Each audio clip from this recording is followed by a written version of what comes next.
तो जो भी कैंडिडेट सीटेट या यूपीटेट एग्जाम देने वाले हैं, और आप सभी जानते हैं कि जो यूपीटेट है उसकी जो एग्जाम डेट है वो अनाउंस हो चुकी है, तो उसी को ध्यान में रखते हुए आज हम आपके लिए लेकर आए हैं एक important topic, that is learning disability, जहां से आपके एग्जाम्स में क्वेश्चन आता ही आता है।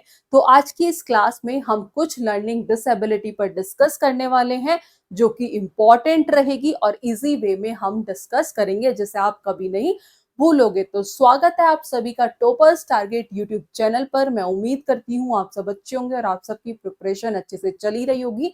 तो बिना टाइम वेस्ट किए हुए आज की क्लास को करते हैं स्टार्ट। तो हम बात कर रहे हैं लर्निंग डिसेबिलिटी।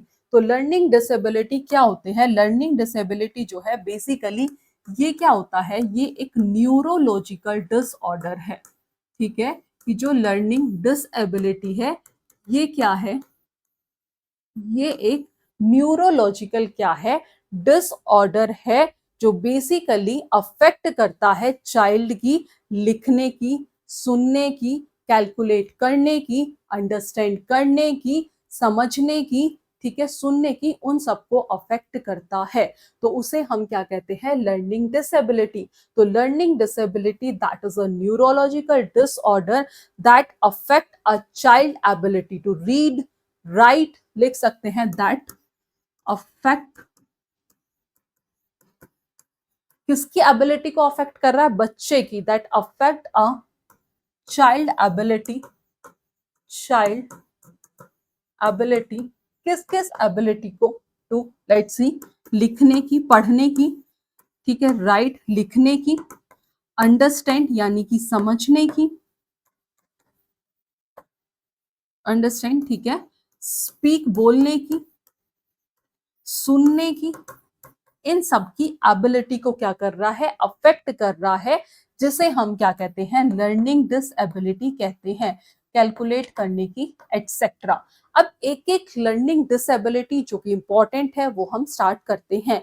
तो लर्निंग डिसेबिलिटी बेसिकली एक न्यूरोलॉजिकल डिसऑर्डर है जो अफेक्ट करता है चाइल्ड की एबिलिटी। कौन कौन सी एबिलिटी को अफेक्ट करता है?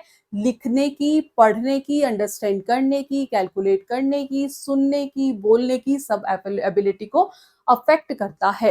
तो जो सबसे पहली और इंपॉर्टेंट लर्निंग डिसेबिलिटी है, जहां से क्वेश्चन आता ही आता है, और ये सीटेट का तो मोस्ट फेवरेट है, दैट इज डिसलेक्सिया। ठीक है, डिसलेक्सिया क्या है? एक लर्निंग डिसेबिलिटी है, शॉर्ट नोट में खत्म करेंगे। क्या है? एक लर्निंग डिसेबिलिटी है। तो बेसिकली इसमें क्या होता है? लेक्सिया। ठीक है, लेक्स का मतलब क्या है? लेक्स का मतलब है यानी कि लेटर्स। ठीक है, लेक्सी का क्या मतलब है? लेटर्स। या फिर बच्चा जो है लक्स को क्या पढ़ता है? लुक्स पढ़ता है। ध्यान रखिएगा कि जो बच्चा है वो लक्स को लुक्स पढ़ता है, या आपको ध्यान रखना है लेक्सी का मतलब क्या है? लेटर्स है। यानी कि किस में दिक्कत हो रही है? पढ़ने में। किस में दिक्कत हो रही है? लेटर्स को पढ़ने में दिक्कत हो रही है। ठीक है, रीड करने में क्या हो रही है? डिफिकल्टी हो रही है। ठीक है, तो डिफिकल्टी इन रीडिंग, जिसे हम क्या कहते हैं? डिसलेक्सिया कहते हैं। किस में डिफिकल्टी हो रही है? रीडिंग यानी कि पढ़ने में, लेटर्स को समझने में डिफिकल्टी हो रही है, जिसे हम डिसलेक्सिया कहते हैं। तो किस किस में प्रॉब्लम आती है? वर्ड को रिकॉग्नाइजेशन करने में बच्चे को प्रॉब्लम होती है, कि वो अच्छे से वर्ड रिकॉग्नाइजेशन नहीं कर पाता है। स्पेलिंग में दिक्कत होती है। ठीक है, स्पेलिंग में होती है, रीडिंग में होती है, वो अच्छे से मतलब रीड नहीं कर पाता चीजों को। आफ्टर दैट कॉम्प्रिहेंशन में होती है। तो रीडिंग में प्रॉब्लम है तो क्या होगा? वो स्लोली रीड करेगा। यानी कि अगर मैं सिम्टम्स की बात करूं इसमें, अगर बच्चे को रीडिंग में प्रॉब्लम है तो क्या सिम्टम्स हो सकता है? तो जो बच्चा है वो कैसे रीड करेगा? वो स्लोली रीड करेगा, यानी कि जो वो पढ़ेगा वो धीरे धीरे पढ़ेगा। वो कंफ्यूज हो जाता है सिमिलर लेटर में। किसमें कंफ्यूज हो जाता है? कंफ्यूज हो जाता है सिमिलर लेटर में। कंफ्यूज किसमें हो जाता है? सिमिलर लेटर में। यानी कि बी को डी पढ़ता है और पी को क्यू पढ़ता है, या क्यू को पी पढ़ता है। तो जैसे जो सिमिलर लेटर है, बच्चा जो है वो उनमें कंफ्यूज हो जाता है। क्लियर है? स्पेलिंग में डिफिकल्टी आती है, किस में डिफिकल्टी आती है? Difficulty in spelling. तो ये था डिफिकल्टी इन स्पेलिंग। तो जो मोस्ट इंपॉर्टेंट है डिसलेक्सिया, जहां से क्वेश्चन आता ही आता है, चाहे सी टेट हो, यूपी टेट हो या कोई भी अदर टेट एग्जामिनेशन। ठीक है, तो देखते हैं एक बार फिर से। लेक्सी, लेक्सी का मतलब होता है लेटर्स। ठीक है, और कह सकते हैं कि लेक्सी का मतलब है लेटर्स, पहली चीज। दूसरा, बच्चा जो है लक्स को लुक्स पढ़ता है। अगर आपको ये ध्यान रहा कि बच्चा लक्स को लुक्स पढ़ रहा है, डायरेक्ट ये पूछा जाता है कि लक्स को बच्चा लुक्स पढ़ रहा है तो उसे कौन सी डिसेबिलिटी है, तो यानी कि उसे डिसेबिलिटी किस में है, उसे डिफिकल्टी किस में है, कौन सी डिसेबिलिटी है, तो उसे है डिसलेक्सिया। डिफिकल्टी किस में हो रही है? पढ़ने में डिफिकल्टी हो रही है। वो जो भी सेम सिमिलर लेटर्स है, बी को डी पढ़ रहा है, पी को क्यू पढ़ रहा है, उसे रीडिंग में भी डिफिकल्टी हो रही है, स्पेलिंग में भी डिफिकल्टी हो रही है, तो वो किस में होती है? डिसलेक्सिया में। तो यानी कि एक वर्ड आपको ध्यान रखना है, किसमें प्रॉब्लम है? पढ़ने में। Difficulty in reading, that is dyslexia. बस आपको इतना ही ध्यान रखना है। नेक्स्ट जो आता है दैट इज डिसकैल्कुलिया।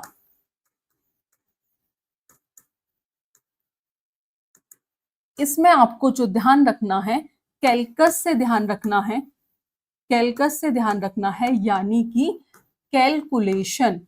अब कैलकुलेशन से आपको समझ आया होगा कि किसमें डिफिकल्टी, डिफिकल्टी इन, ठीक है, डिसकैल्कुलिया। तो इसमें आपको क्या ध्यान रखना है? इसमें आपको ध्यान रखना है कि कैलकुलेशन, और कैलकुलेशन से आपको समझ आ गया होगा कि किसमें डिफिकल्टी, डिफिकल्टी इन मैथमेटिक्स। ठीक है, किसमें प्रॉब्लम होना? यानी कि मैथमेटिक्स। मैथमेटिक्स में जैसे एडिशन हो गया, सब्ट्रैक्शन हो गया, मल्टीप्लिकेशन हो गया, डिवीजन हो गया, इनमें डिफिकल्टी। तो बेसिकली सिम्टम्स क्या क्या हो सकते हैं, सिम्टम्स पर जरूर देखेंगे। यानी कि बच्चे को जो है काउंटिंग में डिफिकल्टी, की वो अच्छे से काउंटिंग नहीं कर पा रहा, डिफिकल्टी इन काउंटिंग, यानी कि गिनने में दिक्कत होना। ठीक है, पहला सिम्टम। दूसरा सिम्टम, प्रॉब्लम होना किसमें? एडिशन एंड सब्ट्रैक्शन में। प्रॉब्लम विद एडिशन, प्लस के सम्स में या फिर माइनस के सम्स में, एडिशन और सब्ट्रैक्शन में प्रॉब्लम होना। किसमें? एडिशन एंड सब्ट्रैक्शन में प्रॉब्लम होना। प्रॉब्लम विद एडिशन और सब्ट्रैक्शन। मल्टीप्लिकेशन टेबल्स याद ना रहना, can not remember multiplication table, यानी कि मल्टीप्लिकेशन टेबल जो है वो याद ना रहना। पहला सिम्टम काउंटिंग में डिफिकल्टी, एडिशन सब्ट्रैक्शन में डिफिकल्टी, मल्टीप्लिकेशन टेबल याद ना रहना, और डिफिकल्टी अंडरस्टैंडिंग नंबर्स, यानी कि नंबर समझने में डिफिकल्टी, डिफिकल्टी अंडरस्टैंडिंग नंबर। तो यानी कि डिसकैल्कुलिया, यानी कि कैलकस से आपको ध्यान रखना है कैलकुलेशन। तो डिफिकल्टी इन मैथमेटिक्स, तो दैट इज डिसकैल्कुलिया। ये थी आपकी सेकंड डिसेबिलिटी, लर्निंग डिसेबिलिटी। अब तीसरा आता है डिसग्राफिया। तीसरा जो है, जो कि मोस्ट इंपॉर्टेंट है,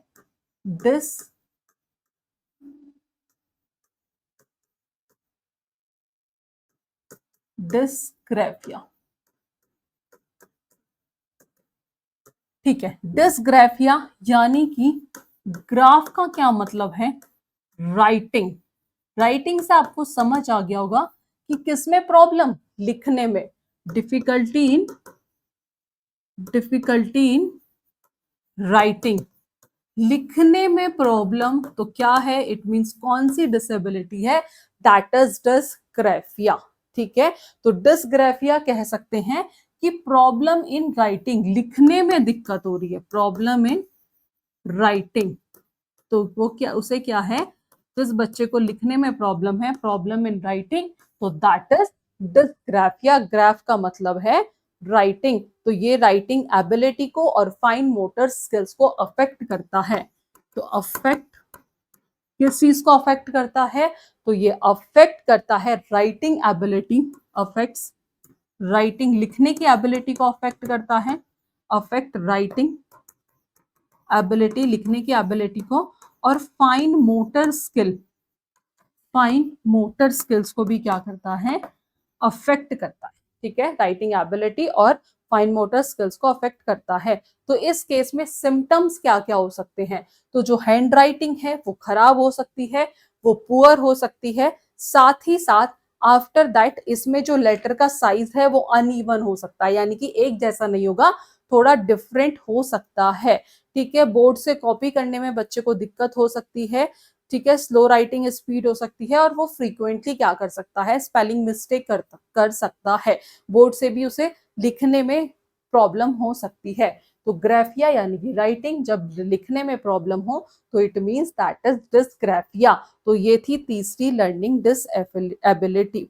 ठीक है, अभी हमने देखा डिसकैलकुलिया यानी कि मैथमेटिक्स में प्रॉब्लम, यानी कि बच्चा जो है 55 और 65 में कंफ्यूज रहता है। तो या जैसे मैथमेटिक्स में या कैलकुलेशन में प्रॉब्लम है, इट मींस डिसकैलकुलिया। जैसे लिखने में, राइटिंग में, ग्राफ का मतलब लिखना, तो लिखने में प्रॉब्लम है तो डिसग्राफिया। और पढ़ने में है, लक्स को लुक्स पढ़ता है, लेक्सी का मतलब लेटर्स को सेम लेटर्स में कंफ्यूज हो जाता है, तो इट मींस डिसलेक्सिया। तो ये 3 डिसेबिलिटी अब हमने देख ली। अब नेक्स्ट देखते हैं ADHD, जहां से क्वेश्चन आता ही आता है, that is important learning disability. ADHD, तो सबसे पहले आपको इसकी फुल फॉर्म जो है वो पता होनी चाहिए, attention deficit hyper activity disorder. बहुत इंपॉर्टेंट है, attention deficit hyper activity, hyper activity disorder. तो ये क्या है, दैट इज ADHD। क्लियर है, ADHD। तो इसमें किस में डिफिकल्टी होती है, तो डिफिकल्टी किस में होगी, अटेंशन में एंड कंसंट्रेशन। ठीक है, तो किस में डिफिकल्टी होती है, डिफिकल्टी होती है, डिफिकल्टी इन अटेंशन, अटेंशन में एंड कंसंट्रेशन, की जो बच्चा है वो सही से कंसंट्रेट जो है वो नहीं कर पाता है, किस किस में, अटेंशन में और कंसंट्रेशन में डिफिकल्टी होती है। तो सिम्टम्स इंपॉर्टेंट है, क्या क्या हो सकते हैं, कि जो बच्चा है वो इजिली डिस्ट्रैक्ट हो सकता है, कि जिसे ADHD है, ठीक है, वो क्या होता है, इजिली डिस्ट्रैक्ट हो जाता है। ठीक है, आफ्टर दैट वो बैठ भी नहीं सकता, कैन नॉट सिट स्टिल। ठीक है, ज्यादा देर वो बैठ भी नहीं सकता। ठीक है, इंपल्सिव बिहेवियर है, इंपल्सिव, इंपल्सिव बिहेवियर है। आफ्टर दैट जो नेक्स्ट सिम्टम है वो क्या हो सकता है, जैसे फोकस करने में, यानी कि उसे कंसंट्रेशन में प्रॉब्लम होती है, तो फोकसिंग में डिफिकल्टी इन फोकसिंग, उसे फोकस करने में भी क्या होता है, डिफिकल्टी होती है। तो जो बच्चा है वो क्या करता है, वो काम जो है वो अपना अधूरा छोड़ देता है, अपना वह काम जो है इनकम्प्लीट छोड़ देता है, और उसके जो अटेंशन है वो रिपीटेडली दूसरी जगह शिफ्ट होते रहते हैं। जो वो काम है, एग्जाम्पल ध्यान रखिएगा कि जो वो काम है वो अपना अधूरा छोड़ देता है, क्योंकि जो उसके अटेंशन है वो दूसरी जगह शिफ्ट होते हैं, क्योंकि वो कंसंट्रेट नहीं कर पा रहा, फोकस नहीं कर पा रहा।